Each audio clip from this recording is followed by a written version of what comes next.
Welcome to the Ophthalmic Project, powered by Ophthalmology 360. Hi, I'm Mark Dlugoss, Senior Contributing Editor for Ophthalmology 360. Today, the Ophthalmic Project will talk with an organization that is in the field of ophthalmology that advances both professional careers and professional lives of women. And this organization is the Women in Ophthalmology. Joining me in the discussion about this organization is Dr. Regine Pappas, President of the Women in Ophthalmology. Dr. Regine is a glaucoma specialist and the founder and president of Pinnacle Eye Center in Melbourne, Florida.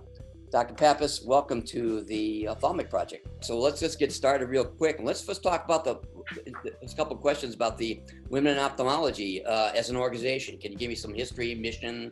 So historically, Women in Ophthalmology was born out of a need that a group of women over lunch were discussing, providing other women with the opportunity to gain education, to network, and gain access and achieve. And pretty much what we're doing today is the brainstorm of these women that were talking over lunch about these different programs and symposia that we're talking about today. As a matter of fact, Dr. Barbara Arnold, who was our first WIO president, who's going to be doing our watercolor painting session, is one of the women that is still connected to Women in Ophthalmology today. And the women that have founded these programs and this program, this organization, Women in Ophthalmology, are the powerhouses of ophthalmology. Another past president, for example, Ann Coleman, a former AAO president. Lynn Gordon, also in the council of the American Academy of Ophthalmology. So we have Dr. Nijam, we have myself, and a lot of powerful key opinion leaders in ophthalmology. Women in Ophthalmology was founded to enhance and improve the professional environment of women ophthalmologists. We encourage diversity, impartiality, and economic purity. And we strive to cultivate new opportunities for leadership, education, public service in the field of ophthalmology for ourselves and for future generations. So Women in Ophthalmology has grown incredibly over the last few years, and we're building on an incredible community of thought leaders. And there's an intense national and international interest for women's issues. And historically, Women in Ophthalmology has been part of the narrative. And we want to continue to be part of the narrative. We recognize that students, residents are yearning for this fellowship and the inclusion and respect and the collaboration amongst ophthalmologists. That's very important. And so we're doing incredibly. 550 active members, 416 members in training. Great. The Women in Ophthalmology, who's it open to? It's just strictly women? It is open to everyone, really, in the sense that both men and women can participate, but we encourage that they have some kind of connection with ophthalmology. Clinicians, academicians, researchers, people that work in the ophthalmic field at the NIH, other professionals in the visual sciences, and men, of course, that are ophthalmologists have been invited and come to our meetings and actually have become members. And, you know, for example, Dr. Paul Lee, he's there almost every year. So Dr. Trattler is married to a retina specialist, and he's there as well. So we have a lot of people that contribute. That's great. Now, the Women in Ophthalmology has a tagline that reads, empowering aspiration. Can you outline how the organization helps women in ophthalmic fields achieve those 2 points? I think it's a very strong tagline to have. The whole point of Women in Ophthalmology was to help people achieve and to, for example, empower their aspiration, what it is that they wanted to do. And so our organization tries to inspire women by telling their stories. And we do that in the form of, giving awards so that the people that get the awards can tell their stories. And both in the academic and the private practice setting, we try to encourage women to share, to network, so that they can tell their stories, because that's the strongest way to show people that you're empowered, is by telling what story you have. We have a mentoring program that allows people to have conversations about what they went through, mistakes that might have been made that they can learn from. These are all very powerful stories that on a more personal level allow people who aspire to become ophthalmologists to find their way. One other thing I wanted to mention is that one of the awards, by the way, that we're giving, and we give every year at the Summer Symposium, is the Bernice Brown Award. And you need to look at our website and read the history of Bernice Brown to know that she was very much an inspiration. And what the recipient of that award this year is Adrienne Graves, who was the CEO at Centene. And she's going to tell her story. And she's going to talk about benchmarks to boardroom and her past becoming a powerhouse in ophthalmology. And then the award that I give out is an honorary award. It's given by the president every year. And this year, we're honoring Leslie Jones, who is the chair at Howard University Hospital. And she will talk about growing by giving. So as you can see, these are all inspirational topics that we're going to be able to listen to and learn from. I know Adrienne for a long time, very good choice. She's got a great story to tell, and I think she's going to be a great addition for your award for the, in Brown Award when she presents it at the meeting. We're excited about this. Mm-hmm. Great. Women in ophthalmology, you mentioned some of the awards like the mentoring program and everything. You have a lot of programs that you have in part of your membership. Can you outline some of those? Oh, absolutely. The mentorship program, actually this year, we are awarding 3 recipients a scholarship of $1,000 each that's a resident to be able to attend our meeting. And the mentorship program, Dr. Gloria Fleming is spearheading that as a chair, is getting mentors. I would be considering myself a mentor. I'm also a mentee, because the people that have mentored me through Women in Ophthalmology, I've been doing this since 2007, have served as mentors to me. And we want all these young residents and fellows to be able to have someone that's like them that can mentor them. Because as you know, diversity and inclusion data and everything that we know about with how you can aspire to be better, you need to see yourself. And this is definitely a way to be able to see what you can become. Is there any other programs you want to talk about that you mentioned? That one is like, of course, there's so many programs that we can talk about. Our signature program, of course, is our Summer Symposium program. We're expecting to have an attendance this year of 500, and despite the pandemic, a lot of people are still coming. Most of these people are vaccinated, and I think all of them really. And we have residents that have posters to present, and they want to be there in person. And if their program allows them to come and be there in person, they will be there in person. We've had a webinar series, Women of the World, that 8 different countries participated in. And this webinar series had key opinion leaders from all over the world, and they did a fabulous job presenting all kinds of amazing topics. Dr. Nijam, who had a leadership development project regarding clinical trials, started our clinical trials webinar series.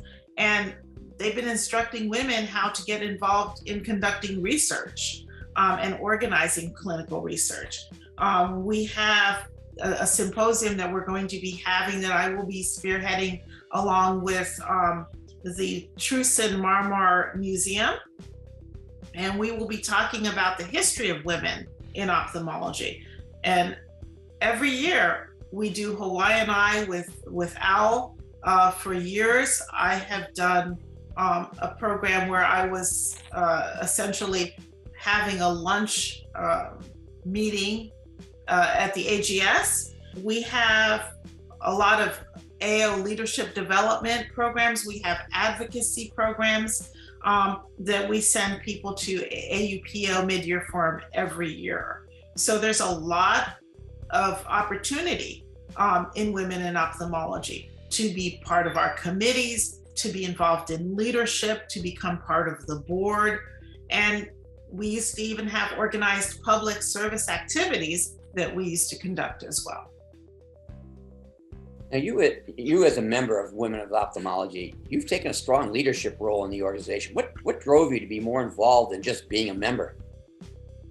Well, I had a lot of encouragement. One of my mentors is Dr. Mildred Olivier, and she and I share heritage. I am of Haitian descent, she's of Haitian descent, and something that resonated with me a lot was that when the meeting was in Montreal, Canada, I felt such a connection. Not only did we have the opportunity to be able to network with all these key opinion leaders and listen to wonderful symposia, we also had a cultural experience where she had artists and musicians of Haitian descent attend the meeting. And it was just a fabulous meeting. And I thought, I want to be part of this, and I want to be able to give the same feeling to other residents and fellows that are attending of belonging. So I think that those of us that become interested in doing leadership roles like this become interested because we want to give back in that way to be able to have other women experience what it is that we experience and learn and grow. Oh, can you share some personal experiences of how Women in Ophthalmology has enhanced your professional career or your personal growth as being a member? Oh, absolutely. I was invited to become part of the board, and I was actually quite taken aback and not really feeling comfortable with that new role. But what I found out is that the skills that I developed in being part of a board member and taking responsibility, being able to organize the MIGS Glaucoma Skills Lab, and being able to organize the AGS luncheon receptions, and taking that kind of leadership enhanced my personal growth in my practice. It enhanced my ability to be able to participate, for example, on the program committee at AGS, and to be able to take the role as one of the counselors for representing WIO. And it gave me voice and it gave me confidence. And that was something that I couldn't have gotten doing anything else. You know, it really took me outside my comfort zone. I wasn't always good at speaking in front of people and taking a leadership role, and it certainly brought me outside my comfort zone. Now, let's talk about some issues that are actually facing women in ophthalmology. I'm talking about social issues and demographics and whatnot. What are some of the major issues that the organization looks at and it views as important in terms of helping women ophthalmologists be better in the workplace and be better in trying to break those barriers that sometimes seem to be thrown in front of you? I became interested in ophthalmology in my second year of medical school. And I took a summer job as a scribe for a Black ophthalmologist in Cincinnati, Ohio. And he became a mentor to me. And I fell in love with the role that he had in his practice. I fell in love with ophthalmology in terms of the surgical performance of this, and being so skilled to be able to do cataract surgery and glaucoma surgeries. And I could see myself doing what he was doing. However, he was the only Black ophthalmologist in the city.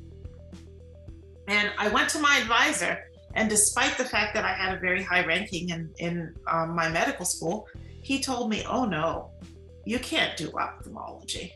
And I said, well, why not? And he said, well, that's because it's a boys' club. And I'm telling you this because this leads to one of the things that we've been fighting since the late, the early 90s, that really there were very few roles that were quote unquote chosen for medical students that were female to do.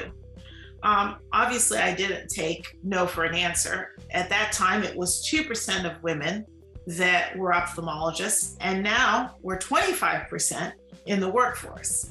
And the female residents are almost nearing 50% at this point in time. So I feel that we're facing similar impediments to other women in the workplace. We still have pay inequality. We still have failure to gain promotion in leadership roles, tenure, and the like.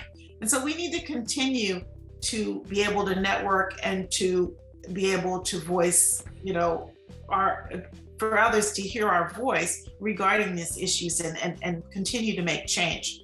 I feel like the AAO has done a lot to try to bring this issue forward. I feel like they've done a lot to try to even on the podium and be more inclusive. Like I said, on the program committee at the AGS, and I feel that we're making a lot of headway, but there's still a lot to be done. And I'm encouraged that we're seeing change. How about in the areas of like equal pay or pay scales? Is that improving a lot in ophthalmology as opposed to in the past? Well, I think it is improving, but we still have a long way to go. I mean, there are a couple of articles that had come out recently that on our listserv, kind of blew up our listserv, that women were still talking about in terms of pay inequality. So there's a lot that needs to be done. And also from the academic standpoint, there's a lot that needs to be done for women to try to be able to achieve tenure. So we're getting there, but we have a long way to go. Among the social economic demographics that have come out, especially long before year 2020, we're talking with Peter McDonald, who is the chairman at Wilmer Eye Institute. We were talking about, he was saying there's a lot more diversity coming in the future. That more, as you mentioned, it's growing already in the women's side.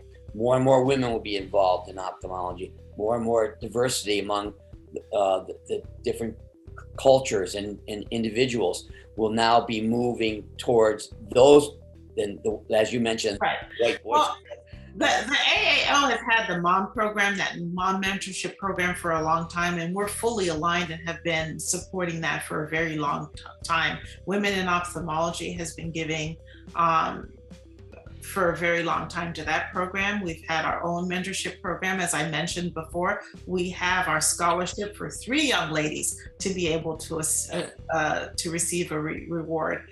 And these young ladies are of Hispanic descent, of African-American descent. And, we interviewed quite a number of young ladies, and they were all, wish we could have given them all the award, but we had to choose 3 of them.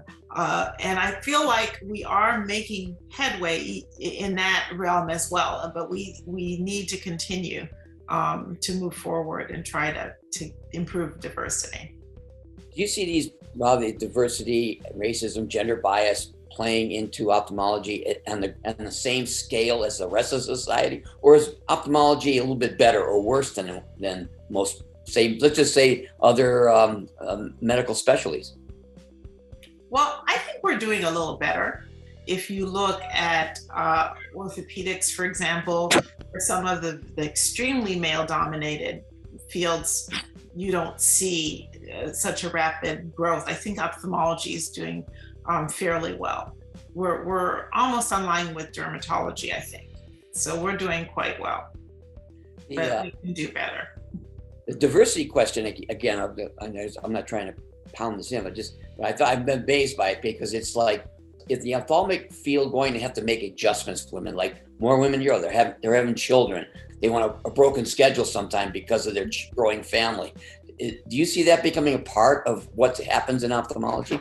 Oh, absolutely. I mean, women in ophthalmology has even encouraged the AAO and other organizations to be mindful that at the AAO that they should have nursing stations, that they should be able to, have access to more leave. I mean, even my son took paternity leave from my own practice. I think that, these things are very important. This work-life balance is extremely important, and the diversity issue is key in terms of being recognized by certain societies to be able to shore up the participation and to find creative ways to be able to have residents and fellows become interested in ophthalmology. It's all about that. That's why the mentorship program is so important. Because if I hadn't had a mentor in ophthalmology, I wouldn't even have known that ophthalmology existed. And that was over 20 years ago. So let's talk about the upcoming summer symposium. It's set for August 26th through the 29th in Amelia Island. Can you provide some highlights of the meeting? I think we talked about some of that earlier, but can we talk about, and the two lectures are definitely key points, I assume. Oh, absolutely. So the summer symposium meeting is going to be unbelievable in that we start off by having a golf tournament, and this is our second annual golf tournament that's going to benefit Orbis this year.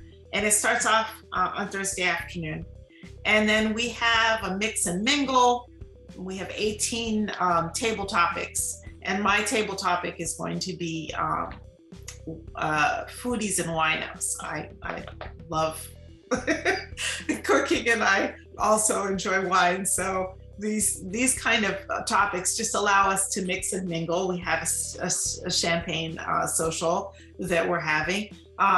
Tori Aries, she's going to be our speaker, and we have a great kickoff on Thursday. On the next day, we're going to do a keynote session on breaking the glass ceiling and productivity. And we have poster sessions, every day. And we have clinical hot topics and innovations in all the major subspecialties. And then we're going to have a session with the department chairs where they get to converse with each other and network and try to solve some of the academic issues that they're interested in and are very important to them. Then we have the Bernice Brown lecture and the dry eye skills lab, the scleral fixation skills lab. On Saturday, it's another power pack day with the awards, the honorary lecture award. And then we have keynote topics on what's called building grit. So how can women learn to deal with adversity, manage different things, changing the leadership paradigm? Are you bossy or are you assertive? Managing your reaction to surgical complications, and living and practicing and building work-life balance. So we have quite a number of really fantastic topics. And on Sunday, we have round tables of all kinds of interesting topics as well. I was reviewing the program before while I was setting this podcast up, and you're covering a lot of issues: social issues, clinical, personal growth, practice management, and much more. What sessions do you feel are must attend for members that they should embrace? Well, I feel like a lot of the must attend sessions are the ones that are about work-life balance and learning from other people's experience, and the awardee, the lectures, because that's where we're going to learn about how we can aspire to do better, and how we can learn from what their lives have been and their journey has been. So I think that those are must do kind of things.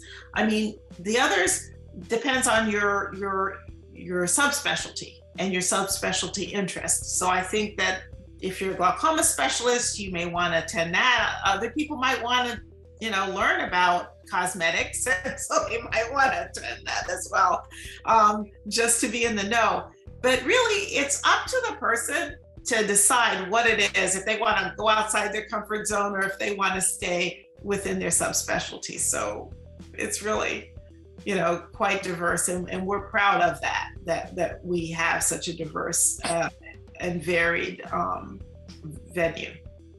I noticed that the Symposium program is divided. You said it's going to be a live program, which is great. You also noticed you have a virtual program. Can you talk about that? And what I'm sure it's the same program. Is it different? There are some on-demand elements in the virtual program, and the entire meeting will be live streamed. So those people who want to get as much of the experience as they can do so. And then those that are attending virtually have some added elements that they can have. But interestingly enough, the live people have access to the virtual program. So if you want to do the on-demand portion of it, you can do that as well. For example, I did part of the virtual program and I'm doing a charcuterie board. And so I have a video on the charcuterie board, and we have some videos on some life hacks that I contributed to as well. So you can do as much or as little as you want, but I think it's so power packed and so interesting that most people will probably want to do both. I think the live conferences, knowing what I have learned as a journalist through this live and the virtual, the missing element is always that human interaction between members and people in industry, and being able to sit down and talk with them. That is a very key point. Well, if you noticed in our program, we have that element as well, because we have the spa area where people can go, and we have those spa cabanas reserved. People can network by enjoying the spa. So you have a lot of people in industry mingling with, clinicians, and everybody's having a good time. And we have a lot of receptions in the evening that provide the same experience, to be able to really have key opinion leaders mingling with everyone else.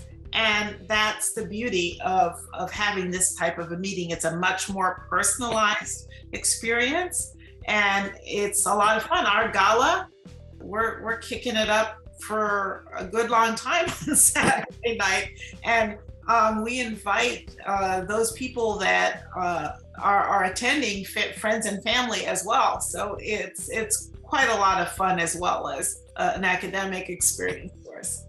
The location is beautiful. I don't know. I've been to other ophthalmic meetings at Amelia Island at that resort, and it's beautiful. It's not far from Fernando Beach, I think it's called. Fernando Beach, which is a little. Yes, Fernando Beach. Yes. Really, there's a lot of little shops over there. People can get out away from it if they want to, and it's a fun place to be for. Oh, I know. When we're going to have turtle walks, and we'll have yoga and all kinds of activities for people to do. That are going to be a lot of fun as well, and relaxing as well. So all kinds of varied experiences for everyone. Now, for potential members or other viewers who who've just learned about the organization, what can you tell them as to why it would be beneficial for them to join the Women in Ophthalmology? Well, one thing that, as I said before, struck me about why they should be interested in Women in Ophthalmology is that when you go to the AAO meeting, you're on your own a lot. You might be invited by industry to an occasional dinner or so, and then going through the hallways, you might meet an occasional friend. But for the most part, if there are key opinion leaders that you would want to have access to, I remember when I was a resident, I didn't have access to these people. I knew what their names were. I knew who they were, but I didn't get to have a real conversation. This is an opportunity for you to really be able to have a good conversation with Tamara Fountain, with all kinds of key opinion leaders that you would never have the ability to have access to if you're just attending the AAO meeting. So this is a way to be able to elbow with your friends as well as your colleagues in a way unique to our meeting. We've covered a lot of ground today on women in ophthalmology and the social and professional issues affecting the field in the upcoming seminar. Is there any final thoughts or advice for women in ophthalmology in the ophthalmic field you'd like to provide to them? Yes, I think that, becoming an ophthalmologist is a tough road, like all of the roads that people take when they choose to go into medicine. But I think that they need to take time to have fun, take time to network. When they attend this meeting, I know I'm going to go and relax and go on a turtle walk. And I definitely want to network and talk. So, you need to be able to have that work-life balance. And it's something that, early on, I didn't always take the time to do. And being a mother of an ophthalmologist, if you give them a good example of how to be able to create a work-life balance for yourself, then it encourages them to maybe follow in your path. I mean, I certainly didn't expect it. I thought he wanted to do orthopedics, but as ophthalmologists, we have that sweet spot where we can do both. Now, if there are members of the viewing audience interested in learning more about the women in ophthalmology, how do they go about doing that? First of all, they need to go to our website. That's www.wioonline.org, correct? That's correct. And then they could sign up for the virtual meeting even as now, if they wanted to be able to learn more about it. It's not too late. And certainly, I just even experiencing that last year, we experienced it virtually, and we thought at first, how are we going to do this? And is it going to be successful? And we had 756 people attend our meeting last year on a virtual basis. And so we give really good meetings. We have really good content. So I think that that's something that I think they would enjoy. So they should, try to find out a little bit about it. There's a lot of history in our website. Absolutely. I spent maybe an hour looking through everything. It's amazing. And congratulations to you and the organization as well for not only providing a good program, but also because you're building a strong organization that's going to help women in the future progress. And that's really great. Yes, we really aspire to do just that. Thank you very much. Well, that concludes today's Ophthalmic Project podcast. I want to thank Dr. Pappas for spending some time with me discussing women in ophthalmology and the possibilities for women in the ophthalmic field. So I want to thank you all for watching and hope we'll catch up next time.